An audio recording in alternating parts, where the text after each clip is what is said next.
ہم کوئی چیز ڈیمانڈ نہیں کر رہے, کسی کی مدد نہیں مانگ رہے.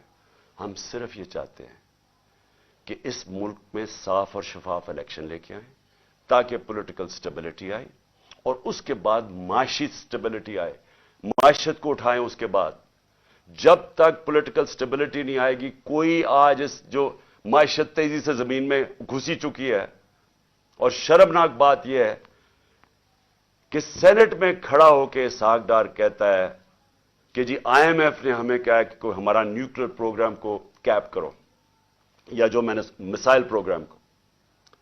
یعنی اس سے خطرناک بات کیا ہے؟ میں نے بلکہ تقریباً 10 مہینے پہلے میں نے ایک بات کہی. میں نے کہا جب ایک قوم کا دیوالیہ نکل جاتا ہے تو اس کی نیشنل سیکیورٹی بھی کمپرومائز ہو جاتی ہے.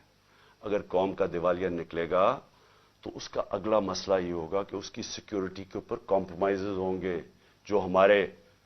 جو پاکستان کے دشمن ہیں وہ سب سے پہلے کوشش کریں گے کہ پاکستان کو ڈسارم کیا جائے, اور مجھے لگ رہا ہے کہ یہ اسی طرف یہ اب بات چیت شروع ہو گئی ہے کہ جی ہمارا دیوالیہ نکل گیا, اب آئی ایم ایف تب مدد کرے گی اگر ہم یہ کریں.